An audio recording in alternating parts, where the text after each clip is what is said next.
그래서 위험 관리라는 게 사실 하는 게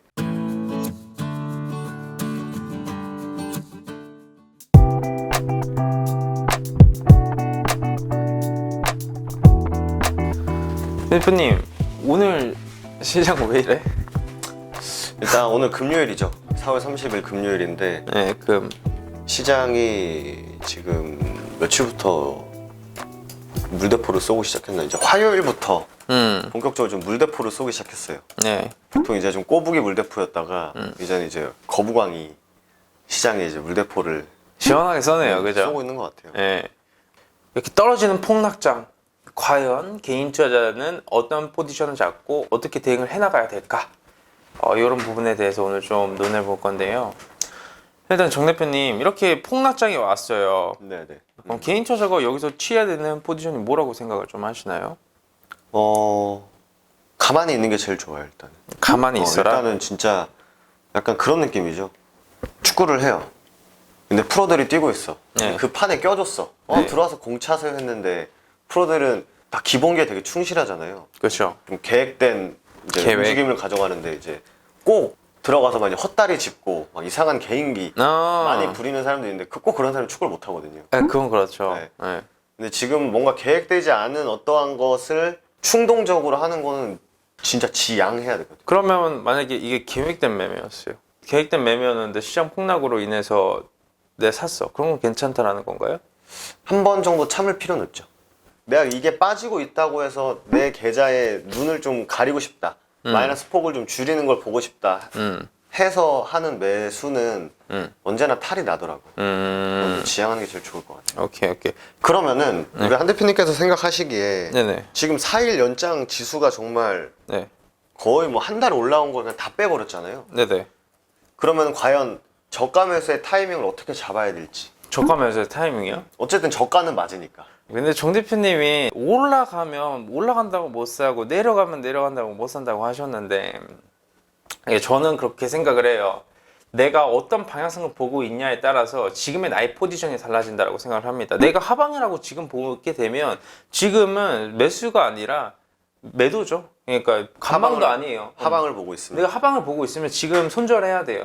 근데 내가 상방을 보고 있다라고 하면 내 계획된 매매 안에서는 그 종목을 눈 감고 분할 매수해야 된다라고 생각을 해요. 왜냐면 지금 상황에서 정 대표님 솔직히 글로벌 시장에 문제가 있는 것도 아니잖아요. 그쵸? 네. 네. 뭐 글로벌 증시에 문제가 사실 있는 것도 아니고 뭐 인플레이션 우려감이 붙은 부분도 아니고 FOMC 관련돼서 선반영됐다라고 하는데 FOMC 나와줄 말은 사실 정해져 있었었고 그죠?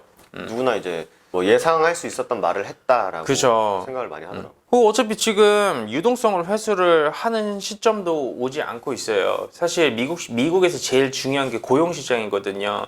근데 소비 같은 경우에는 계속 늘고 있어요. 소비는 계속 늘고 있는 상황에서 사실 이 고용 지표 같은 경우에는 뭐 대기업에서 뭐 매출과 영업이익이 늘어서 뭐 고용을 늘린다라고 한다고 완전 고용이 이루어지는 건 아니에요. 이 중소기업에서의 고용률 자체가 올라가줘야지 이 완전 고용에 가까워지는 건데 연준에서의 스탠스 자체가 이걸 이루기 위해서는 중소기업을 키워낸 상황이고 아직까지 이 부분에 대한 지표는 개선이 되지 않고 있는 상황이에요. 이런 상황에서 유동성을 회수를 한다라고 표현을 하는데 여기 돈을 뿌려놨으면 그 돈을 지금 회수할 만한 상황이 아니라는 거예요. 아무리 경제 성장률이 높다라고 해도 지금 구간에서 회수가 불가능한 거죠. 그렇기 때문에 중국 시장도 지금 이번에 경제 성장률이 8%가 넘었잖아요. 그렇죠? 뭐 코로나 전보다 훨씬 더 좋아졌다고 그러더라고요. 그런 상황이에요. 기초 펀더멘탈 자체가 올라가다 보니까 주식 시장의 모든 방향성은 상방인데 그럼에도 불구하고 우리 주식시장이 내려와준 이유는 지금 뭐 제가 보기에는 공매도 우려감인 것 같아요. 그렇죠? 그게 이제 떨어져야 돈을 번다라는 그 한 줄에 이제 많은 사람들이 엄청난 심리가 투영이 된 것 같아요. 요점으로 다시 돌아가자면 올라가는 시장이냐 내려가는 시장이냐부터 먼저 파악을 하는 게 맞고 위험 관리라는 거는 시장이 포지션 자체가 하방일 때 현금 비중을 늘리고 종목수를 줄이면서 위험 포트폴리오 관리를 해야 되는 건데 이게 앞으로 올라갈 시장이라고 판단과 그 근거가 딱 나와줬을 때에는 그 떨어진다라고 해서 겁을 먹기 시작하면 떨어진다고 손절하고 떨어진다고 손절하고 그러면 뭐 계좌 박살 나는 건 순식간이죠. 올라간다고 못 사고 떨어진다고 못 사는 게 이제 주가가 위든 아래든 막 움직일 거 아니에요. 이제 그때 내가 언제 들어가냐가 제일 중요한 건데 사실 주식시장이란 게 계속 떨어지지도 않고 코인도 마찬가지죠. 맞아요. 계속 박살나는 것도 아니고 계속 올라가는 것도 아니기 때문에 그 안에서 얼마나 내가 분석을 근거로 한 계획된 매매를 하는지 네. 제일 중요할 것 같아요. 지금도 시장이 계속 밀립니다만 제가 말씀드리고 싶은 거는 어줍잖게 장중에 막 이거 하려고 그러고 저거 하려고 그러고 하는 게 맞아요. 별로 안 좋은 것 같아요. 그래서 요즘에도 직장인들이 일하는 시간에 계속 핸드폰 보면서 막 주식 올라갔다 내려갔다 하는 거 본다고 하잖아요. 그게 참 의미가 있나 싶어요. 그렇죠? 그쵸. 저희가 회원님들한테 맨날 하는 말이 본다고 해서 올라가는 거 아니고 안 본다고 해서 안 올라가는 거 아니기 때문에 본업에 집중을 하셔라. 개인 투자자분들의 이제 뭐 위험 관리라고 얘기를 하자면 매매라는 거는 장이 끝나고 장이 시작되기 전에 모든 게 다 준비가 된 상태에서 장을 맞이하는 거예요. 그렇기 때문에 장중에 무언가 나의 개별적인 판단이 나올 필요가 전혀 없다라는 거죠. 그죠? 그렇죠. 이게 과한가, 과하지 않은가 정도만 이제 장중에 체크를 하지. 그렇죠. 모든 매매와 분석은 그 전에 다 끝나는 겁니다. 그래서 많은 개인 투자자분들 위험 관리라고 해가지고 손절만 하시는 분들 계세요. 근데 저희가 생각하는 이 손절이라는 건 효율을 따지거나 정말 안 된다 생각할 때 손절을 치는 거고요. 제 생각에는 손절을 하는 방법은 한 두세 개는 있는 것 같아요. 왜 어떨 때 하는지. 첫 번째로는 주가가 어느 내가 생각하고 있던 것보다 많이 떨어졌을 때 손절하는 이제 가격적인 측면에서 하는 손절이 하나가 있고, 두 번째는 내가 여기선 손절해야지라는 가격이 안 왔음에도 시간이 좀 많이 효율이 안 날 때 기간적인 측면에서 접근해서 기간 손절이 두 번째가 있고, 1, 2번은 내가 계획된 거라면 괜찮다고 봐요. 저는 가격적인 측면을 깨지면 더 빠질 수 있으니 치는 거고, 기간이 너무 길어지면 시간을 아끼려고 치는 건데, 이 세 번째가 제일 안 좋은 게 빡친다고 치는 거예요. 그러니까 감정적인 대응. 감정적으로 그냥 아유 이거는 최악의 손절이라고 생각해요. 이 감정적으로 시장이 빠진다고 매도를 하고 그런 사람 분들이 좀 계세요. 근데 그 버릇을 고치지 않은 이상 주식시장에서 생존이 불가능합니다. 그게 왜 중요하냐면 감정적으로 어떤 결단을 내리면 주식시장을 볼 때 이미 이제 이성적인 판단이 안 되기 때문에 막 올라가고 있는 거 빨리 회복해야지 사고, 그럼 또 빠지면은 치고, 계속 이게 악순환이 반복. 전쟁터예요. 저쪽에서는 막 미사일 쏘고 대포 들고 탱크 들고 막 몰려들고 있어요.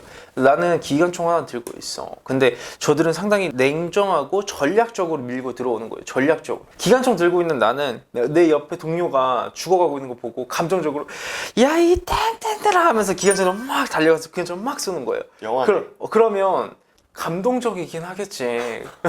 감동은 있네. 그 감동은 있는데 그 전투에서 이길 수 있냐고. 못 이기지. 주식시장은 내가 수익을 내기 위해 온 전쟁터예요. 이게 투자가 결국 돈을 벌기 위한 수단이고 전쟁터인데, 전쟁터에서 그런 감정적이 야 달라진 게 있냐 이거죠. 전혀 없는 거죠. 이렇게 어려운 시장에서 웃을 수 있는 게 어떻게 보면 이성적인 판단과 근거 하에 내가 매매가 진행이 되고 있고, 내가 이성적인 대응을 하고 있으면 웃을 수 있어요. 근데 내 감정적인 사람은 웃음이 사라집니다. 저희는 어차피 장 전에 우리가 오늘 어떻게 하겠다라는 거에 대해서 브리핑을 드린 다음에 이제 최대한 그 안에서 어차피 그 계획 자체가 그냥 아침에 와가지고 그냥 좀 보다가 이렇게 해야지라고 판단을 내리고 이제 말씀드리는 게 아니다 그쵸. 보니까 우리 이렇게 하자 하고 이제 전날 다 생각을 해두고 이제 와서 아침에 업무를 보는 거기 때문에. 그래서 제가 생각을 하기엔 우리가 근데 그렇게 다 준비를 하고 해도 떨어지는 시장에서는 어쩔 수는 없죠. 진짜 이게 불가항력적인 부분이 있어요. 이 헤일이 쏟아져 나한테 헤일이 이렇게 쏟아져서 오는데 거기서 서핑보드 타려고 하면 되냐 이거죠. 안 되죠. 그거 누구도 할 수 없어요. 그냥 그 헤일에 몸을 맡겨 헤엄을 칠 뿐이에요. 시장이 뭐 위로 그냥 흘러가든 아래로 흘러가든 그거는 뭐 일개 개인 투자자가 할 수 있는 부분은 없어. 물살을 바꿀 수 없는 거기 때문에. 순응해야 됩니다. 위험 관리라는 게 사실 딱 네. 한 줄로 말씀드리면은 계획된 대로 하는 게, 그리고 장중에 갑자기 나올 수 있는 변수를 어떻게 내가 대처를 할지 딱 요 정도만 하셔도 충분해요. 네, 충분할 것 같아요.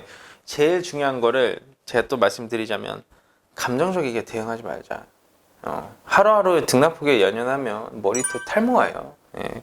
감정적인 대응하지 말고, 두 번째, 올라가는 시장이나 내려가는 시장에 따라서 우리의 포지션이 달라진다. 그죠? 올라가는 시장이라면 떨어지는 시장에서도 과감하게 이성적인 판단과 근거하에 분석한 대로 분할매수 한다. 그러니까 감정적으로만 대응 안 해도 사실 큰일은 안 나니까. 맞아요.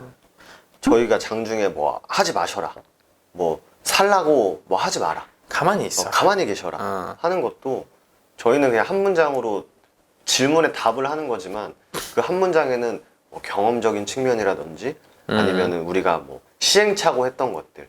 주식에 이런 말이 있더라고요. 남들이 시행착오 하면서 겪었던 실패 사례를 가지고 와서 내가 그것만 안 하면 된다, 뭐 이런 얘기가 있더라고요. 와, 거의 명언이네요. 근데 이게 되게 네. 많이 이렇게 말이 나오는 말이긴 하더라고요. 근데 그걸 저도 이제 곰곰이 생각을 해보면 굳이 남이 시행착오 한 걸 내가 확인할 필요는 없잖아요. 아, 이렇게 하면 실패하네? 할 필요는 없으니까 남이 시행착오 했던 실패 사례를 보고 아, 이건 하면 안 되는구나, 이건 명백하게 실패하는 행위구나 라는 것만 안 하면 결국 감정적으로 하지 말라는 거죠. 이걸 안 하는 게 제일 어려워요. 사람들이 하지 말라고 하면 더 하게 돼 있거든요. 모든 사람이 다 그래요. 반발 심리가 있어요. 맞아요. 그게 인간의 원초적인 본능과 비슷한 부분이기 때문에 위험 관리라는 게 그렇게 막 테크니컬하고 그런 게 아니에요. 우리가 모든 걸 다 알고 있어요. 책에서나 영상에서나 위험관리 해봤죠. 분할 매수하세요. 분할 매도하세요. 분할 매수하세요. 분할 매도하세요. 감정적인 대응하지 마세요. 떨어지는 시장에서 연어처럼 행동하지 마세요. 그 정도거든요. 그러면 다 알고 있는데도 불구하고 그게 다들 안 되기 때문에 힘든 겁니다. 그럼 마지막으로 네. 대표님들 두 분은 어떻게 이렇게 이성적으로 네네. 판단하시고 이렇게 실천하실 수 있는지. 제가 생각하는 건 두 가지 정도가 있는데요. 첫 번째는 방송에서 말하면 되는지 모르겠는데 그 박살 나보면 한 번 정도 크게 박살 나보면 이게 몸이 반응해요. 아, 이건 아니야. 예전에 그 이해과거가 떠오르면서 아련하게 이렇게 딱 떠오르잖아요.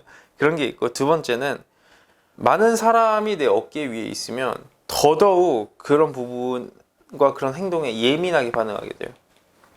책임감이라는 게 어깨에 생기는 순간 그런 부분에 더 보수적이게 반응하게 됩니다. 저도 첫 번째에 많이 동감을 해요. 맞아봐야 정신 차려요. 진짜. 맞아요. 그 타이슨의 명언이 있잖아요. 누구나 그럴싸한 계획은 갖고 있다. 처맞기 전까지. 근데 진짜 한글로 네가 맞아보면은 아, 이게 돼요. 그래서 그러면서 아, 이건 하지 말아야지, 이렇게 해야지라는 게 좀 생기는 것 같아요. 맞습니다. 알겠습니다. 오늘 허브 여기까지 하겠습니다. 네. 아이고, 감사합니다. 수고하셨습니다, 피디님.